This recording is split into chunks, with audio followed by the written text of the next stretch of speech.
All right. Just want to test out the sound once again, if everything is working.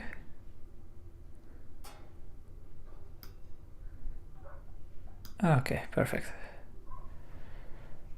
So let's see what we have here. Okay, stream health is excellent. That's always nice to see. Yo, Nedify, what's up? What's up?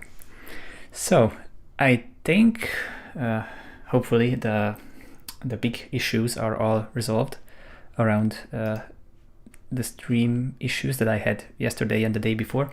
Maybe Logic is still going to crash on me a couple of times today, but we'll see about that. But I went through also the presets, and hopefully everything is gonna be all right. So excuse me, I'm too excited. So for today and basically for the rest of the week, what I thought would be maybe cool is so this is something that I wanted to try out anyway. How am I going to be able to stream copyrighted content? Hey Jessica, what's up? Thanks for tuning in. So I thought that for this week, or like at least today for sure, I'm going to start and kind of try to make a blueprint over the next couple of days to how to make this. Well, I want to say generic, but that's probably sounds like bad. But like a better word for it is like, you know, like evergreen type of piano house sound. Because I know that many people want to make bootlegs with this type of sound, like, you know, think of like what Joa Corey is releasing, so in that range, and yeah, because this is like really it's kind of generic, to be honest, but at the same time it's kind of evergreen, and this is something that kind of fits every single song, so it makes sense to know how to do this if you want to eventually make this. And yeah, and the song I chose is Ariana Grande's "Touch It" for this one, and let's start everything well, conceptually speaking at the very beginning. So how should you start thinking about like making a bootleg, and how does it even work? So first things first, you have to have the vocal time stretched to the tempo that you need to make your remix on. And now this is 101 BPM, so we need to like time stretch it to 124, let's say. Like we could do other BPM. Hey Carl, what's up? Thanks for tuning in. So we could do any other BPM as well, but I think let's go 124. That's again kind of a generic, kind of a standard BPM for this style. And yeah, we generally speaking, you can't really go wrong with this 124. Anything slower is going to be like a more more chill vibe, you know, and anything higher than this is going to end up a little bit more energetic, I would say. But it also would highly depend on the context of everything else. So yeah, but so back to this whole thing about like how do you want to even just start out with anything. The first things first is to get the time stretch right, and this is an art in itself, because I see it many times that if your source material is flawed, so meaning you had a great sounding studio recording of like whatever you want to create a bootleg of, but then you mess up with the time stretching, and then basically everything is going to collapse. Like this is not something that you can fix later. Like if you don't get the time stretching right, if the algorithm that you use is not right for this, then basically your effort is going to go to waste. So it's very important. My 100% best recommendation is to get Ableton if you can, even the light version. So you don't even really need to buy Ableton, as long as you I think you can buy like a Launchpad or whatever Novation is selling, like the cheapest whatever they have, and they give you like a free copy of Ableton Live Lite, which is more than enough if you're only going to use it for time stretching. And basically, for a very long time I only had that Lite live version as well of Ableton, and lately I had to do a couple like mixes and whatever, and I did those in Ableton, so I had to upgrade to the standard. But otherwise, for this procedure, you would still be more than okay with only using the light version. So yeah, that's about it. And how you actually do it is, so you set the tempo first of all. You set the tempo to whatever BPM your source acapella is in, and you have to check that for yourself. Like obviously that's going to be different with every single song. This one I know it's in 101. So you set this, turn on the warping, and I just for safety purposes turn down the gain a little bit, because with every single stretching and pitching and all these types of like modulational procedures, you're going to so the levels are not going to stay the same, and you don't want to clip the signal, essentially speaking. So and you set the BPM here as well, so it already says 101, so that's good for me.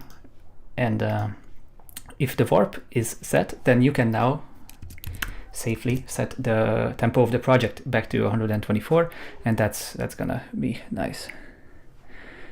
Thanks, Carl. Yeah, I've been trying to fix this for a while, but yeah, if everything is working, then that's the best. And yeah, I have to say I'm really happy with this new laptop so far. There's no glitches, no anything problematic. The only problems that I have are basically coming from the plugin manufacturers, which I have very limited control over, obviously, because not every plugin is 100% compatible. Like everything so far seems to run with Rosetta, and even the ones that, for example, Pancake didn't even show up. But I found some alternatives, so it's not really the end of the world. So everything kind of works, but at the same time, yesterday and the day before also had a couple times that Logic crashed on me because of some plugins. Native Instruments plugins are the main issues for the time being. So and when we are done, so let's just see how this sounds. As I've said, this is going to be Ariana Grande's "Touch It," and if you Google it, like this is like I have quite a few of these, like, you know, like high-profile multi-tracks. But if you Google it, this one, I'm pretty sure this is out in the wild anyway, so you can find it too if you wanna like kind of remake what I'm doing here eventually. With you, I go into a zone, and I remember all the places you wanna go. Take me all the way. So obviously some parts are missing. We are going to take care of those in like different takes. As you can see here, it's separated into different channels, and maybe we will combine them into one later. I don't know. Like that's not even really all that important from this conceptual question that I kind of want to like answer here. So we have this right, and assuming the type searching is ready, just to be sure, I'm going to check. I know it's going to be good, but with you, I go into a zone, and I remember all the places you wanna go. Okay, so it's all good. You should always check with metronome just to be 100% sure that everything is okay and everything is on the grid. Everything's ready to go. And now all I'm going to do is I'm going to set the actual algorithm from Pro to Complex and check if that sounds better or not. Sometimes it sounds better, sometimes it's not gonna sound better. It's again 100% contextual always. And generally speaking, the Pro algorithm is going to be a little bit more forgiving with the high end of the material, and the Complex is going to, well, it's going to be a little bit more cartoonish, I would say. Sometimes it's sometimes that's what's going to sound better. So it's, again, you just have to kind of check it. With you, I go into a zone, and I remember all the places you wanna go. Take me all the way. So here I would say the Complex Pro is giving us a little bit more roboticness, but at the same time the brightness is just so much better. So we are going to go with this one. And yeah, depending on your source, like if you have like 24-bit waves or working with 16-bit waves, well, to be honest, it doesn't really matter all that much. But like generally speaking, you kind of want to aim into the same format that where you're going from. but like I'm just gonna save it to 24. Like generally speaking, again, if from lower you go to higher, that's generally not going to be all that problematic. But if you go from higher to lower, you might want to do some tethering or whatnot. But that's a more advanced issue that I really don't want to get into right now. So yeah, the way I'm going to organize these things, that's again, this is just my thing, is like I always did this in a way where for one project, or like maybe even two, I'm going to put them into a folder which I number like 999 and then 998, 997, and so the folder that I worked on the latest will show up on top in that folder, so I can always check back chronologically what I did. These are for the temporary saves. Like I don't really need this acapella to be saved like 2 times later, and obviously I'm going to archive these folders. This is the whole point of it. So I'm just going to save these as like, lead vocal, and then we are going to go through with the other stems too. And as I've said, maybe I'm going to compile them into one take instead of having all this many, because I really don't want to focus all that much on the mixing of the vocals here, because these vocal exports are already probably from the Mix Engineer project. I'm pretty sure. I can't really confirm, but I'm pretty sure.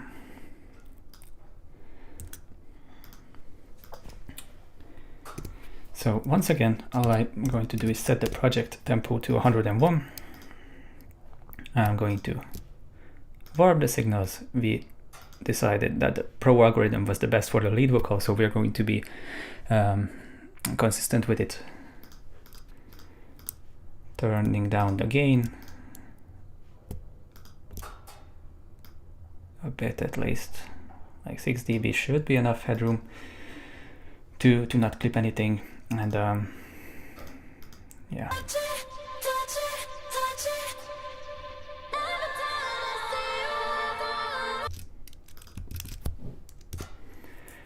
And there's this reverb as well, separated, right? Okay, so maybe that would make sense to like.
All right, we should be back up and it should be all good.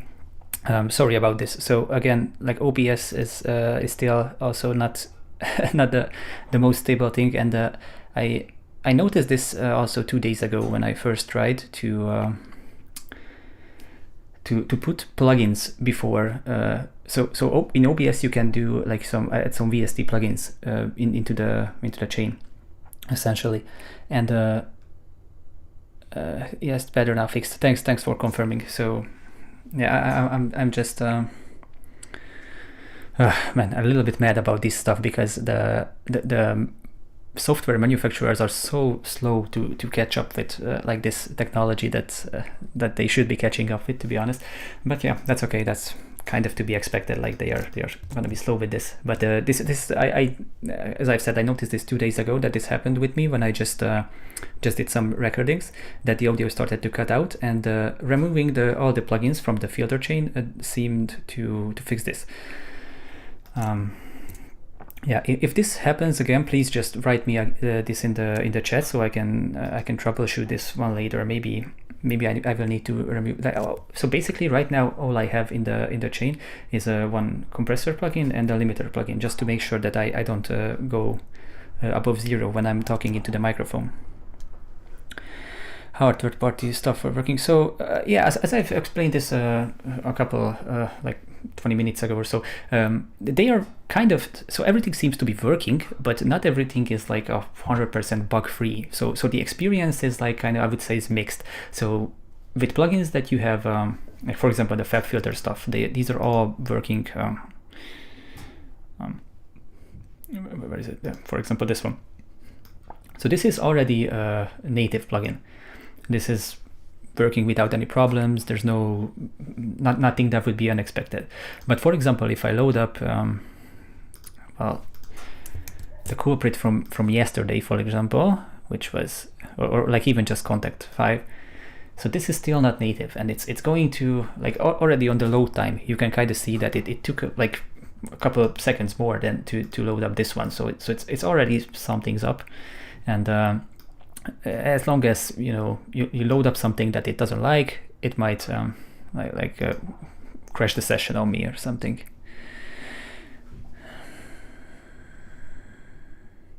Yeah, so the problem is not that. The problem, so I mean, I already would have the console over here, and I tried to feed the plugins into OBS, but for some reason OBS doesn't react to it, and I cannot figure out why that's the case.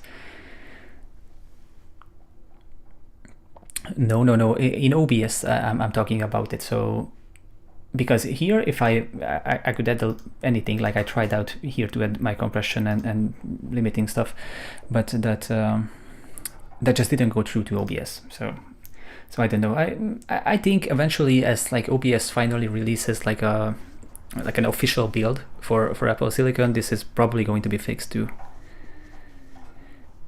You lost project. So you never lose project with Logic anymore, and I think that's been like this ever since Logic 9, I think, because Logic is always auto-saving in the background like every minute or so. I think I did at least. I don't know. I'm still going to mess with it like a bit more, but let's kind of continue with it until it works. No, it's not. It's not just about the next update, but there's not even like an official OBS build for Apple Silicon just yet. So this is a guy who so I just Googled it, and in the OBS forum, so there was a guy who compiled the OBS code, because it's open source, to Apple Silicon, and that's the build that I downloaded. So this is not coming from an official source, if this makes sense. So it's kind of expected to have bugs. Am I happy? Of course I'm happy. I've never had a computer this powerful before. Like this is actually like funny. It's like if it wasn't for these like little like incompatibility issues, this would already basically like maybe that's not true. I don't know what the future of technology will bring us, but I don't really see a reason to update from this basically ever at this point. Maybe in 5 years I'm going to see like a major reason why upgrade again, but this is just extremely fast. So yeah, let's try to move on. So the concept of today's stream, to get back to the original idea after a little bit of troubleshooting, and sorry, this is probably still going to happen a couple of times in the next couple of streams at least, until I like really get everything figured out on this machine. So the idea here is to try to make kind of a evergreen, like sort of generic type of piano house, like basically to create a blueprint, like how I'm going from start to finish. And what I did already was I just got the acapella ready for the project, which is going to be Ariana Grande's Touch It. So are you no Logic so Logic is it's interesting because Logic works in a way where it's already native, although if you want, so for example, you can tell it to open it with Rosetta if you want, but you don't need to do this because you can just load it like this, and every single third-party plugin that's not native will load up in a sandbox environment with Rosetta. So for example, the ProQ3, this is loading up natively. This is basically using 0 resources of the computer. This is also like, if you check Activity Monitor, right, I don't really want to go too much into that right now to make it too technical, because even I don't really fully understand all these types of things. So this is essentially not even using all that many resources. But once you load up something that's running through Rosetta, for example, like this is going to be just as good as anything else for now. This is, for example, now would show up in Activity Monitor, showing that it's like, I think it's called audio unit host something, I don't know, but it's clearly showing that it's running on an Intel process, and this is also eating into the resources pretty more. So much more than the native plugins would. So yeah, these things are going to eventually get updated, so I'm not really worried about any of this. But for now, it's a little bit like messy still. But I would say if I wouldn't be streaming and my previous experience, like obviously I've been working with this machine for almost a week now. I got it last Tuesday, so my experience tells me that this is already pretty good to work on. Like there's generally no issues, in with regards even with previous session compatibilities. Like the projects that I migrated over from my previous laptop are all pretty much running up fine. There's one major difference between the ES. So on the previous versions of Logic there was EXS24, which now is called Sampler, and those don't really work as well in terms of like so the samples that I imported on my previous laptop don't show up here. So those I need to do manually, but again, it's not the end of the world. I can do that pretty easily. So yeah, this would be all about compatibility. It's hopefully everything is going to be just fine, and if the audio doesn't drop out on me and the Logic won't crash on me, then we should be all good. So yeah, so let's drop at least the lead vocal into the session, and it was 124 BPM, right? That's excellent. It's already like that, my template. And yeah, let's start to figure out how do we. No, it's all good, man. Keep asking me questions, because I'm also like, I'm just as much so I'm very interested in all these things, but to be honest, I don't really understand all the technical stuff about these things. So for example, I would be really interested to like eventually learn how to program a plugin and whatever, but it seems like really complicated, so I'm not sure if that's ever going to happen. But yeah, let's get back to what I can actually talk about and what I can actually like try to help help you with. Yeah. So let's just put it like this, and this is every time I start a new idea, I always if it's a vocal, so if the vocal is going to be on top, so it's like kind of a pop approach to producing, which is I would say is 99% of the time this is what's going to happen, then I'm going to start with designing everything around the vocals, just to make sure that they can always sit on top, because that's generally speaking that's going to be the goal here. And as I've said, the goal for today and for the next couple of streams is to basically to have a blueprint about how to make like something like of this evergreen house, piano house type of sound that, for example, Joel Corey makes. And one big so the biggest part of that sound is going to be the M1 piano, basically. And you're going to find this if in M1 if you go to this program section, I believe, or browser, I don't know. Piano, yeah, and M1 House Piano. This is what it's called. Like this is like you're instantly going to recognize this sound because it's like this is what everyone is using essentially.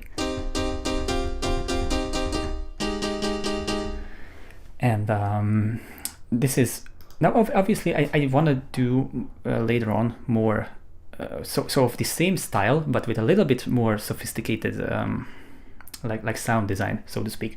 So not sticking to M1, like more sophisticated pianos, more sophisticated basses rather than just the simple dong bass and whatnot. But for now, I purposefully want to go as generic and as I basically as I can, just to show you like what. So when you hear this from, I don't know, like Joel Corey or anyone else for the next time, it's going to pop up in your head that oh I can make this too. So that should be the goal after you've watched these streams. So the M1 is like this is going to be our main piano here, and the bass sound is also I've heard from many people that they don't know where to find these donk bass sounds, and I would say the number one source is from Nexus, and sadly you won't be able to get away with a cracked Nexus to get this sound, because you also need to buy this expansion, which if you don't have the budget for it, I'm going to show in a second a couple of alternatives. But this is going to be the most widely used FM or like donk bass, so to speak. This one again, this is what everyone else is using.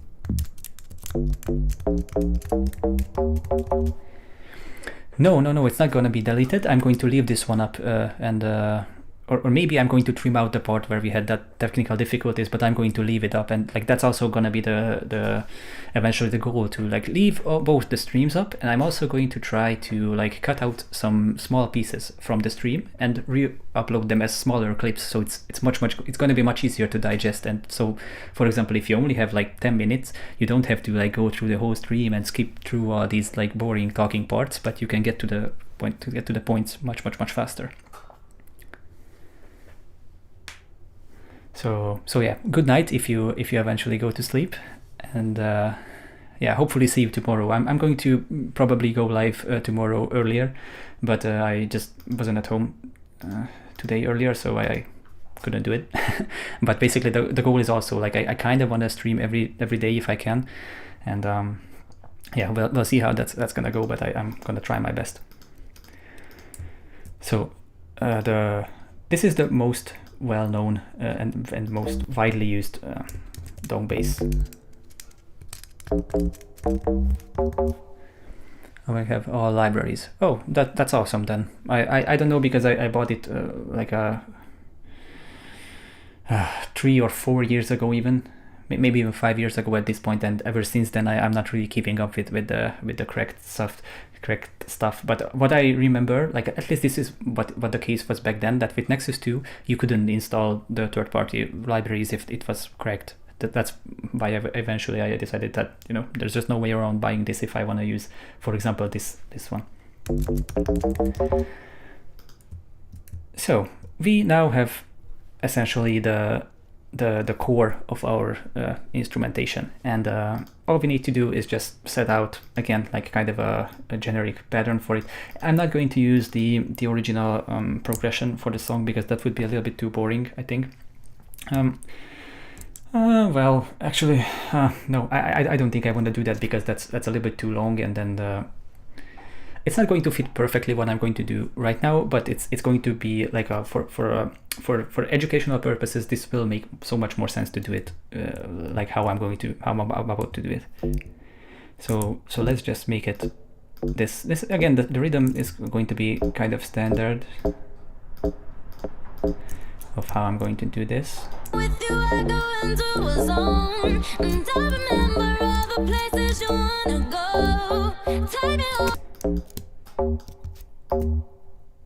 And the piano is also going to be much better to make it to like this bass line with this kind of like easier to follow like pattern. With you, I go into a zone, and I remember all the places you wanna go. Take me over, with you, I go. So yeah, this is also something that hopefully you probably already have heard a million times, but now you also see how to actually do it. It's kind of easy if you have the sound. But if you don't have access to Nexus for whatever reason, a couple of good dong bass alternatives which you can use. For example, there's one in Serum. I have it saved as a preset, but I don't remember how it was made. I'm to be honest, I'm not really all that great in terms of like creating sounds from scratch, but I can show how it was, how the parameters are set up, so you can like copy paste it essentially if you want to remake it. And it sounds like this.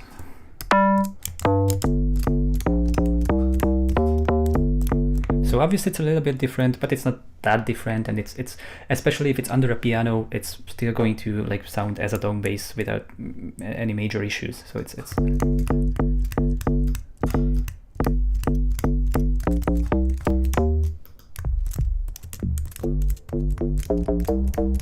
so it's the same idea basically. So this is one alternative. One that I used in my Green remix or bootleg.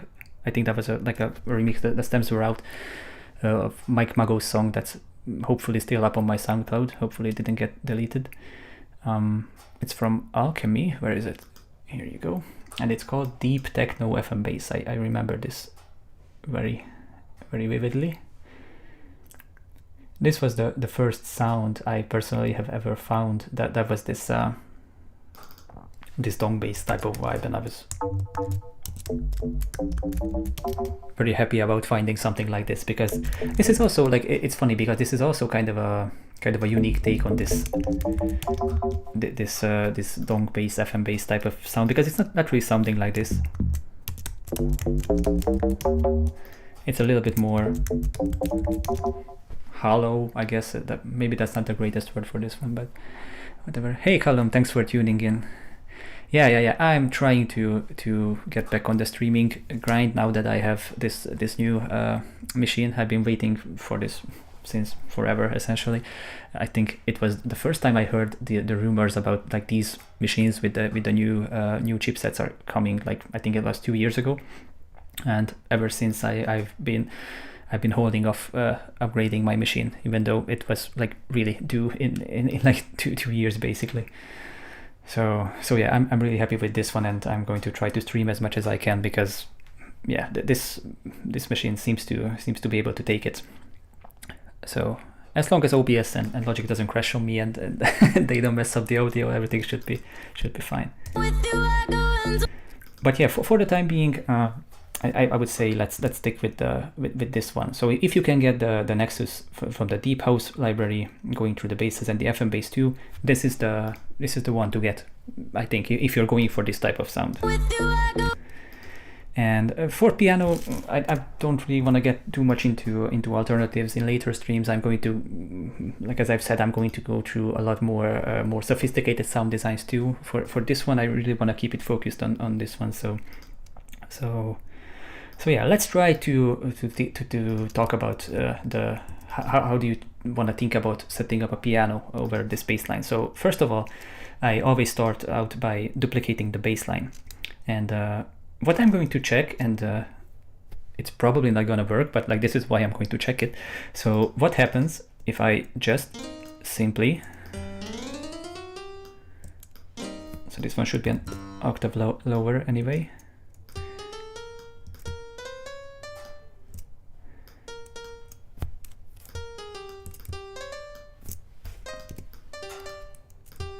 So I already have it in my head roughly what the chord progression I want to have, but it's always a good starting point to try out if just the basic triad is going to work with your bass line.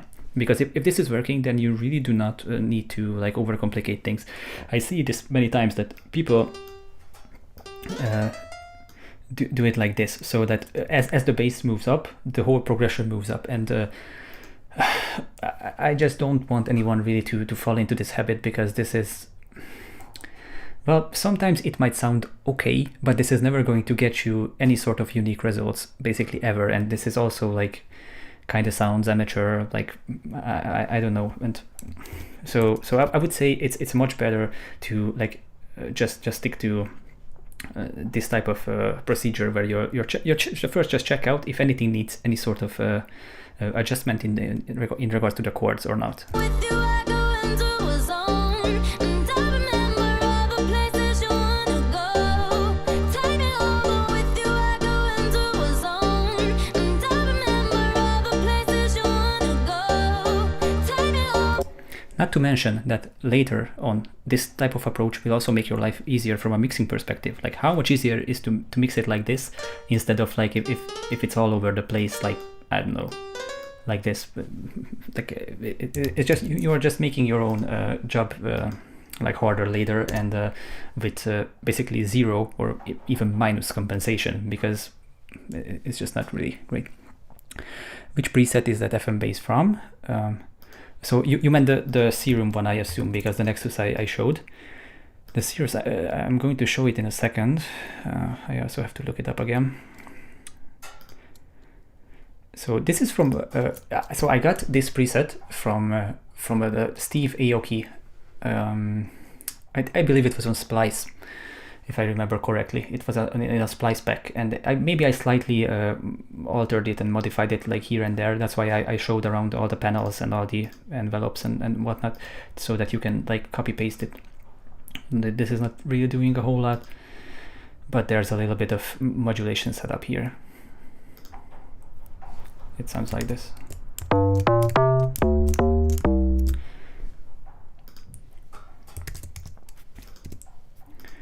Yeah, so also what's generally speaking going to be a good idea is to separate the low register of the piano from the higher register of the piano. So there's going to be the low and the high. And maybe I'm going to drop this one lower. With you, I go into a zone, and I remember all the places you wanna go. Take me over. With you. And you can already hear. Hey Sunray, thanks for tuning in, and I really appreciate that that you like that remix. Really happy to hear that. Maybe we are going to like eventually make like a song in that that type of vibe later on one of these streams. With you, I go into a zone, and I remember all the places. So as you can kind of hear in here with regards to these chords, like these are playing the same notes, but everything seems to fit very well. And this is generally speaking, this is always kind of a good idea to check it first like this, because if you start modifying, again, as I've said, just for doing these jump ups and downs for no reason, it's probably not a great idea from a later mixing type of perspective, and maybe not even a good idea from just a general vibe perspective, because this might give you like a more continuous feel to the whole song. Now, if you understand music theory and you wanna dive into it, then that's okay. But this type of advice is mostly for like total like beginners, so to speak. If you don't really know how music theory, how you should approach music theory from like adjusting these chords. But for example, you could do something like this in this with these chords. Like for example, again, I would leave these higher ones the same.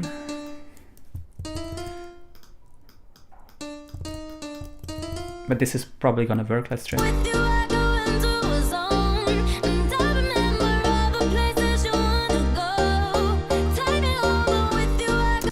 Yeah, for example, this is working, but again, it's based on the same principle of leaving as many notes, just playing continuously as it's possible, because to me at least that's what's sounding the best, and I think that's also kind of the approach that that you should follow, especially with like this type of more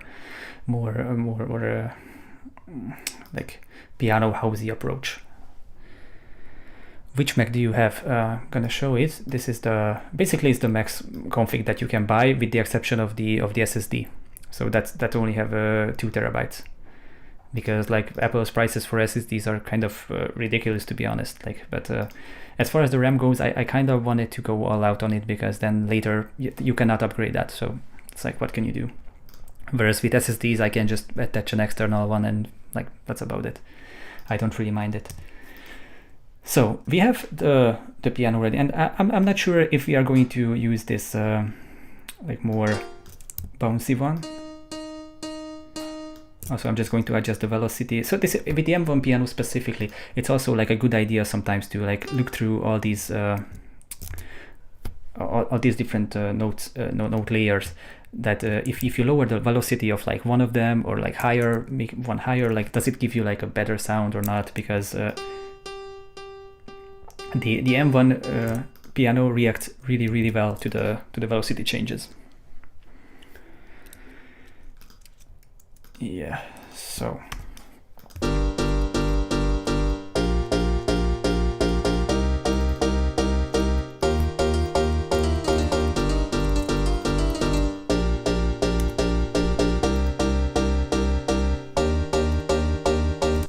So this is how it sounds naked. This is a progression that if you get the key of basically any a cappella that you're working with, if you just just copy this progression what I have here. This is in G minor, but you can transpose it to any key.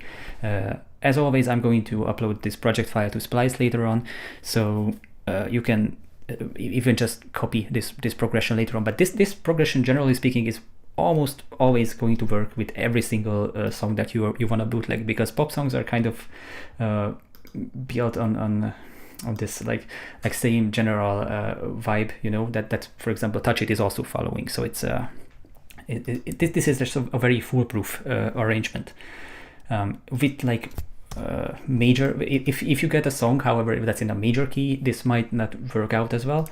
But with minor, so G minor, for example, that's what's the Touch It is in. If you have another song that's in whatever minor, then this progression should kind of work. Again, as I've said in the beginning of the stream, this is mostly for education. So as far as the whole song goes, the original progression obviously would fit this particular song better. So again, if this is just a kind of a like a starting point. But if you understand music theory, then if you hear that something's not right, then you should obviously just try to alter the progression like that. That kind of goes without saying. Mac Mini or wait for the iMac Pro? I would say wait for the iMac Pro and check the prices, because I kind of suspect that as far as the configurations will go, the chips go, I think those are going to be the same. So the M1 Pro and the M1 Max. But I think if it's also kind of depends on your budget, because I also don't think that it's going to go below $2,000, to be honest. I think even the cheapest Pro model. But if like, generally speaking, if you're looking to buy it for producing, then even the currently what's available right now, the iMac with the M1, it's already like pretty powerful. I just messed around with like a normal MacBook Air like a couple of months ago with the M1 chip, and that seemed to be already like pretty powerful. For streaming, I probably wouldn't be able to use it, so this is why I was waiting for this particular laptop.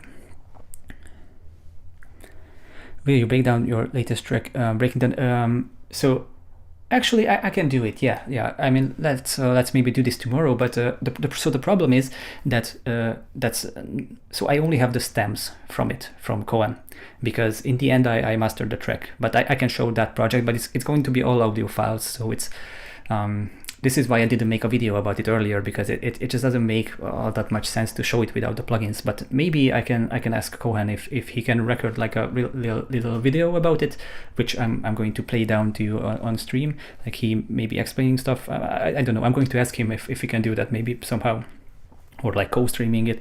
I don't know. But the logistics would be like kind of problematic of that, because the final synths are not all from me. I could show actually how the track was, with Sean, how we sent it to Kohen. Sorry, I can't talk. Yeah, I figure this out. Okay, so where were we?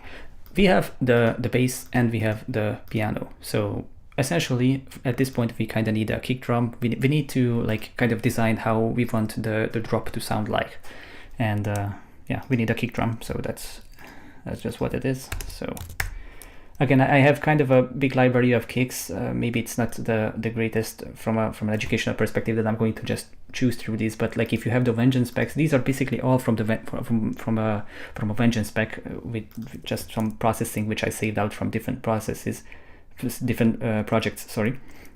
And so if you go through like these libraries, like the Minimal House or whatever,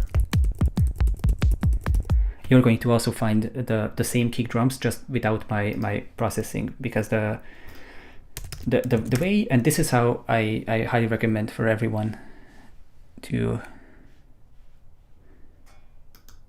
okay, so because of the F word, the YouTube just asked me if I wanna allow your comments. Sorry, I got distracted for a second. Well, only showing mastering also works. Okay, then tomorrow I can do that, I think, and that's gonna be it today. Tomorrow, sorry. But for today I still want to focus on this particular task at hand. So let's just find a kick drum. Like I think this is the kick that I used in my By Now remix, for example. I think this is going to fit. Like this is a general purpose. I could also use the kick drum that was in my Outlaw track. These I know that's going to generally work well in these types of piano house contexts, because I finished other songs with these kicks before in this context. Okay, I'm just going to lower this one for a second. We are going to get to mixing in a second as well, but right now I just kind of want to get everything into the project, and we are like very slowly but getting there.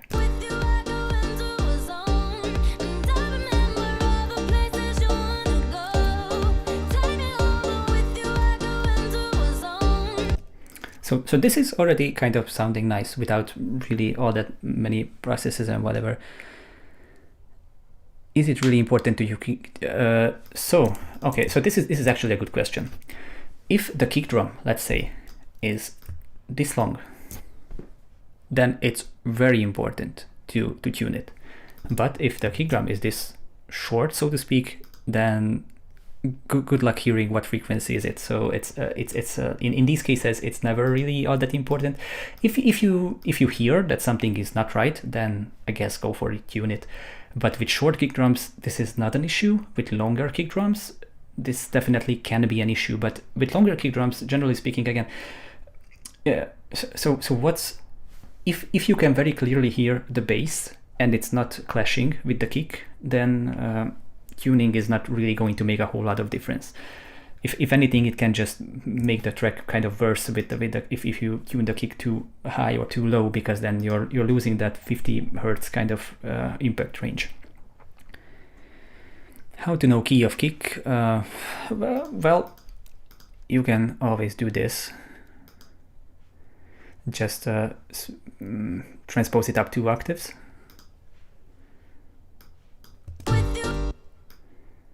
And well, maybe we can already hear it.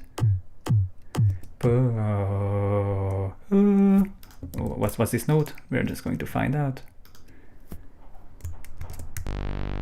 Oh, this is already G. So we don't, even if without tuning, I already magically tuned this, because this is already on a G note. But if you still don't hear it like this, you can take it up another octave. This one already kind of destroyed it, but I think it was G. So maybe this is not the greatest approach, but you instead of sound shifting, you can do it with Ableton, which maybe would have been better to show it like this. So without any warping, just taking the sample and like taking it up 2 octaves. And here you can hear the actual pitch of it so much better. Exactly. If it has a subby tail, it should be tuned. Exactly. If it has a long tail in general, and you feel that it doesn't play along with the bass nicely, then look for tuning. And in any other case, I would say it's kind of a waste of time. You just wanna the kick is like hitting in most cases. It's hitting so low that it's just like, again, good luck hearing it, especially if the kick is short. Like it's just not really a worry.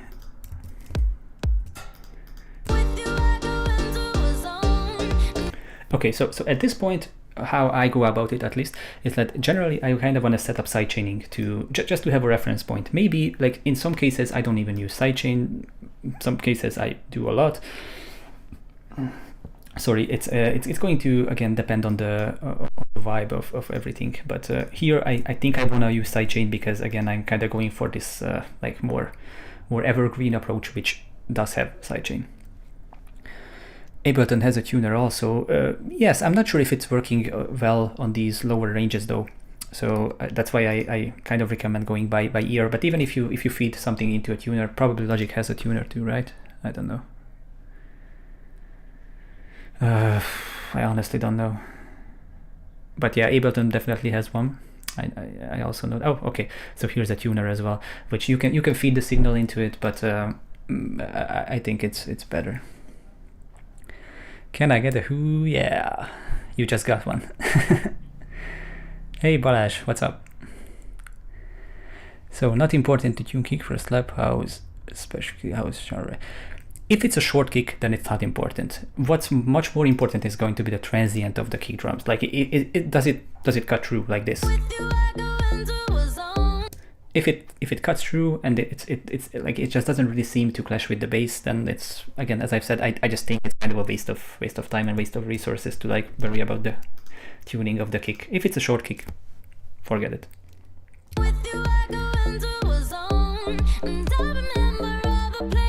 And so, as I've said, let's set up the sidechaining. Now, the way I set up sidechains is, I've explained this, but it was like years ago at this point.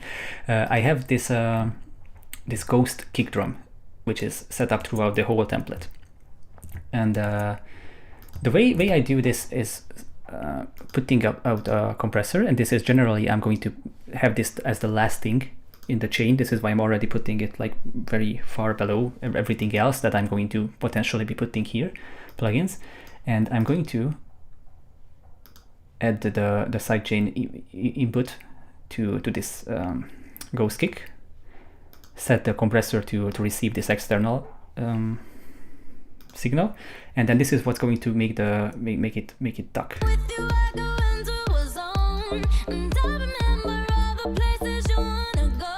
Now this is obviously a little bit too extreme, but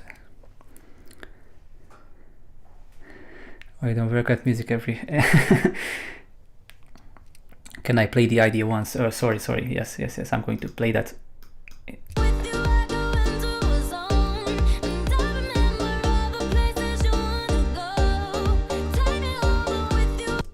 The general idea for this stream and for the next couple ones at least is to at least to have basically a blueprint. Like, how would I go about like starting working on a track that's like basically bootlegging a pop song into this like piano house vibe, like into this evergreen, or like kind of generic, as I've said in the beginning, but this evergreen type of style that I know many people are looking to do. Yeah, I mean, I'm happy to answer all these questions, and this is why I'm also streaming. So it's like, this is on purpose. Like, if you have any questions, feel free to ask me.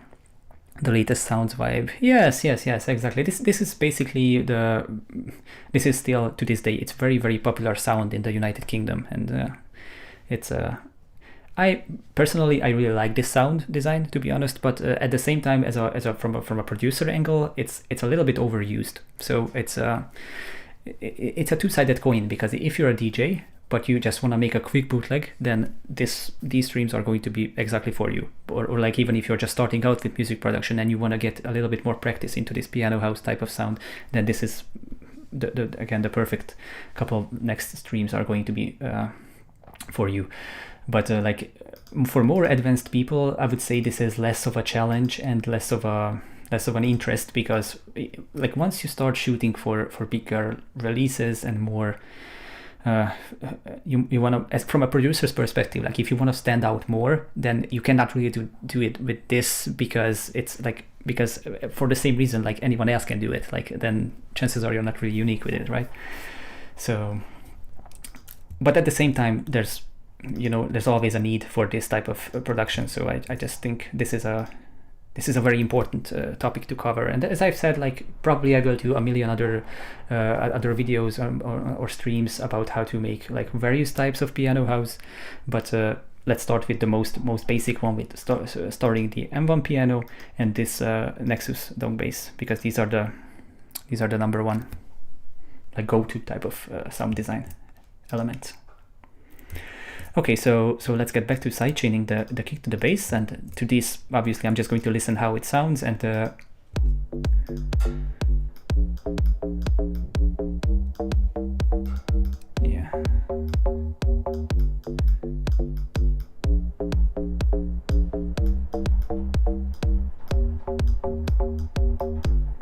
Also, like, I very much prefer to use a compressor every single time instead of using a plugin like Kickstart, because you can just customize it so much more. New selected style sometime. Like, which tracks you mean specifically? Because if you send me a song, like, I can try to, like, do something in that that vibe later on, of course.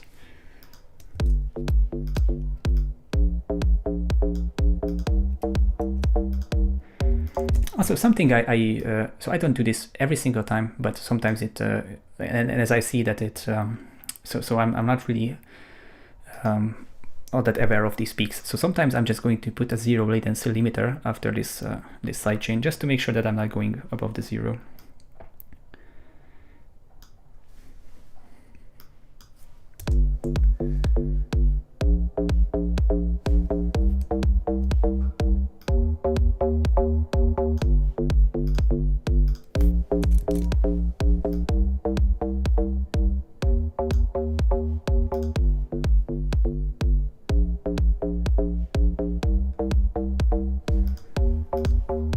Okay, works very well. Just until I don't have a maximizer here. Maybe I won't even remove it. We'll see. But for now, as I've said, I purposely don't want to put anything on the output channel just yet. So let's try to design the piano. Just the lower range first. And with this one, I already kind of want to get into EQing it a bit more, because as you can probably hear as well, we have this resonance on the M1, which we don't necessarily need.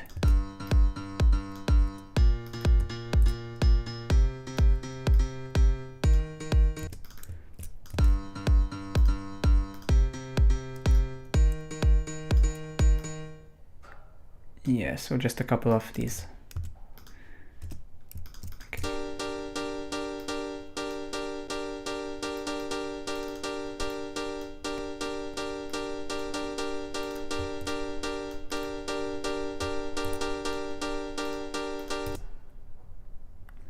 Hey, Zik Records, what's up? Thanks for tuning in.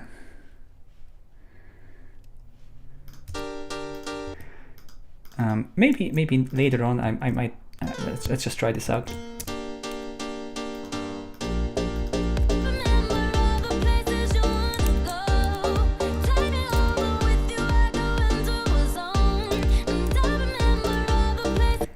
No, it sounds better higher. I just wanted to try out if so.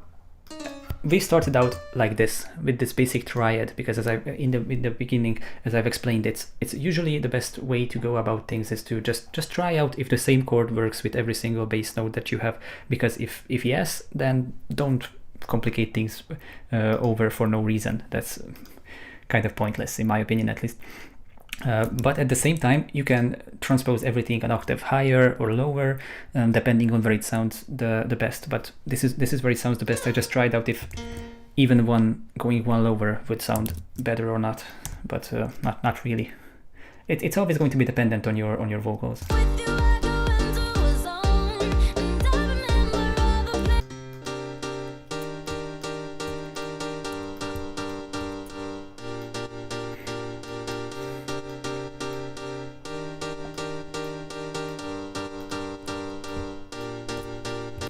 So on the piano, generally speaking, I don't want that strong sidechain as on the bass, because there's going to be much less clashing in general. So the point of it is like much less, and especially on the vocals, I might even remove it. But for the time being, I'm just gonna have it here with like very mild settings, just to have something.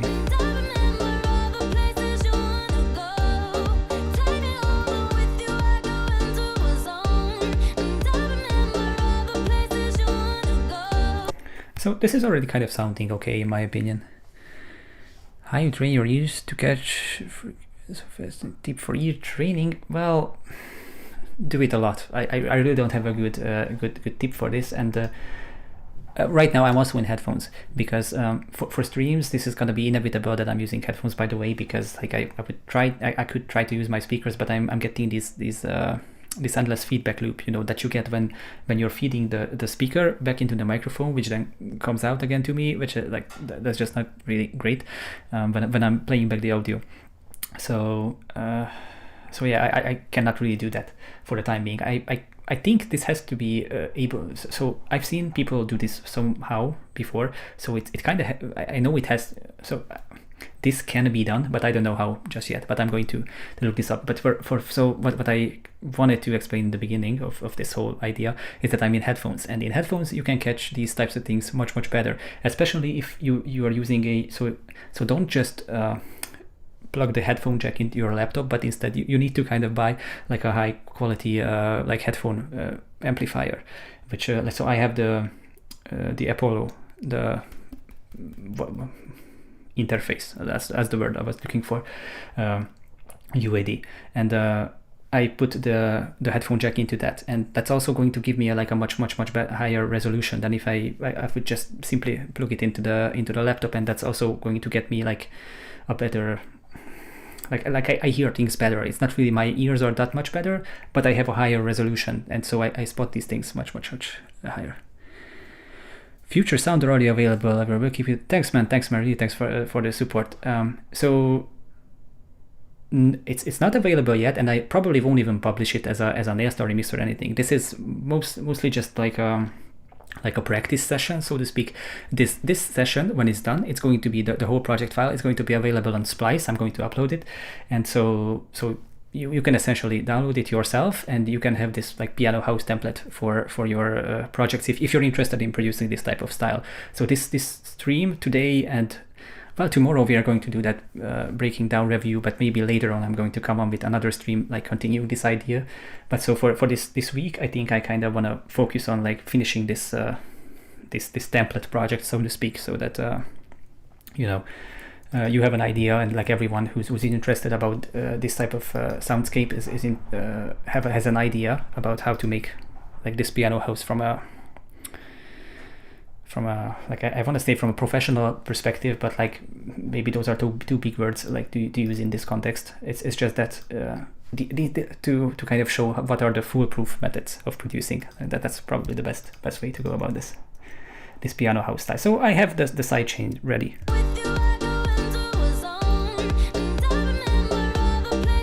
At this point, it's kind of, at least this is the case with me, I kind of want to like dig a little bit into the mixing, how everything is sounding. So I'm going to turn the levels also like a little bit higher at this point, and I'm going to check if everything is like sounding right. Sometimes this bass will also, I might need to remove the low end and add in a sub bass, which I might do as I play with it now.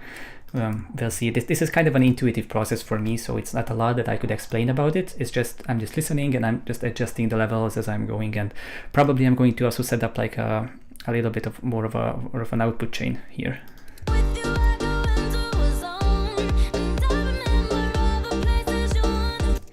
I also want this a little bit like longer.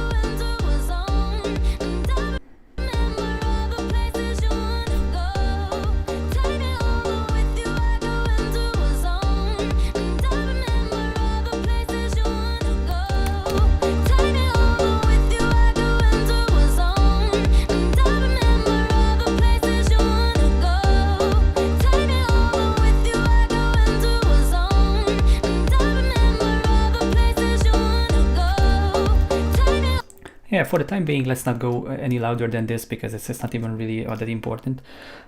So I just basically set up like a bus compressor here just to like glue a little bit things together but the maximizer is already doing so much, so like maybe I will need another serial compressor here. Slap house template in future. I will. I'm still like I still owe a breakdown video of my my remix for Nextory, for example. That's also like a slap house track, so I can also show that project or something. With you, I go into a zone, and I remember all the places you wanna go. Take me over with you, I go into a zone, and I remember all the places you wanna go. Take me over with you, I go into a zone, and I remember all the places you wanna go. Take me over with you, I go into a zone, and I remember all the places. Maybe it's also worth a little bit talking about. I will go much deeper into these plugins and how I'm using them later on, but this maximizer has like the way I use it in most cases is on this IRC4 set it on the transient, and this means intelligent release control, and the fourth algorithm in this chain. So these are all working slightly differently and have different like features in it, but what this has is like a built-in dynamic EQ, and so if you go like if you push it like really hard, it's still not really going to distort and still going to give you like really transparent results. Sorry. While still going pretty loud, because the dynamic EQ takes care of your like potential low end troubles.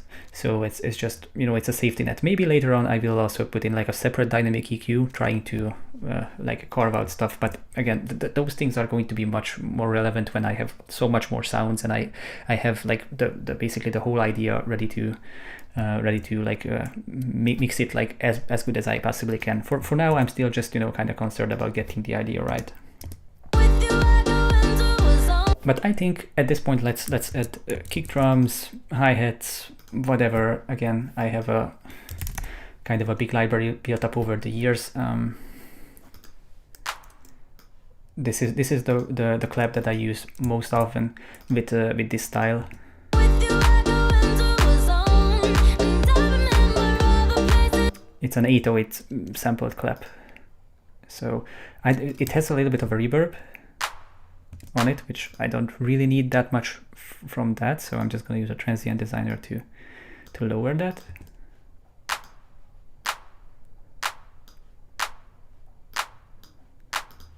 I don't even need that much of from the attack. With you, I go into a zone, and I remember all the places you wanna go. Take me. Okay, we need a hi-hat.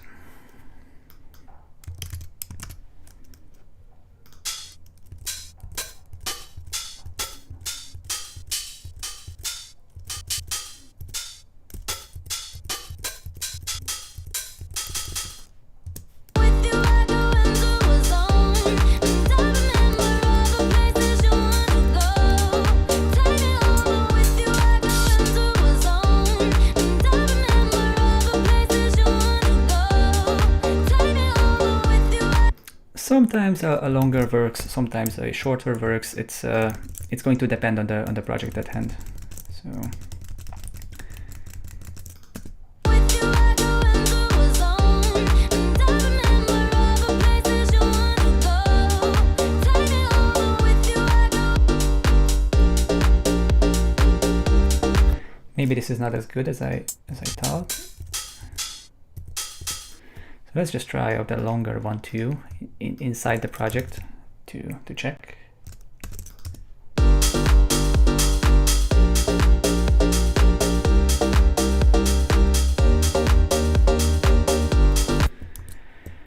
Well, I don't really know yet because we need a little bit more. So we need to also like kind of find a loop to add in here.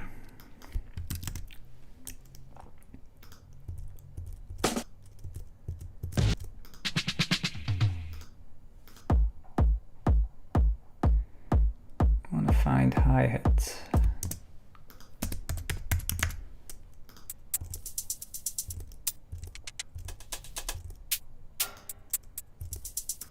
Something like this. I'm going to look for like more sophisticated stuff in a second. Yeah, but this is good to go already to kind of feel in the hi-hat how that's going to work.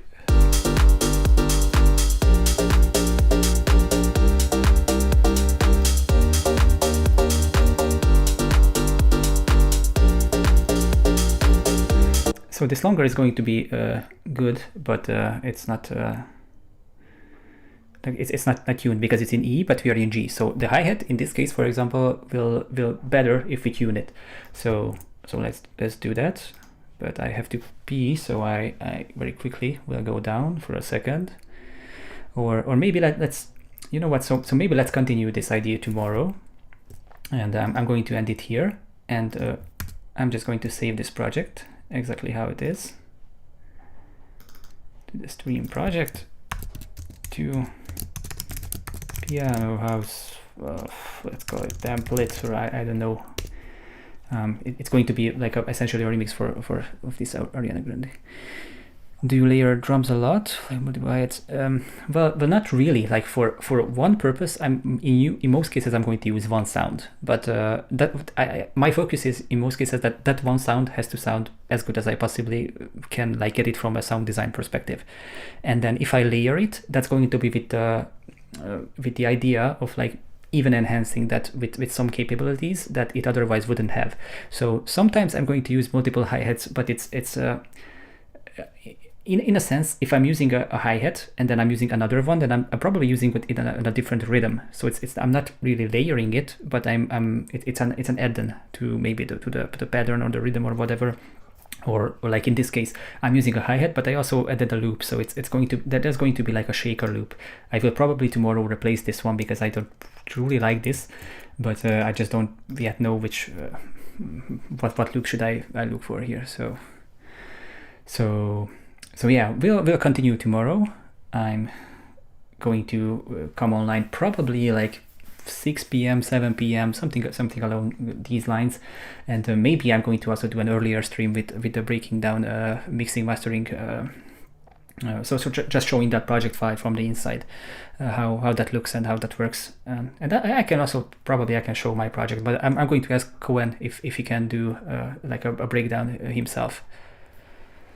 So yeah, thanks for tuning in, guys, and yeah, see you tomorrow. And as I've said, I'm going to this stream, even though with that little hiccup, I can probably try to like tweak that out from YouTube somehow. I'm going to leave this one up, and yeah, see you tomorrow. Thanks again for tuning.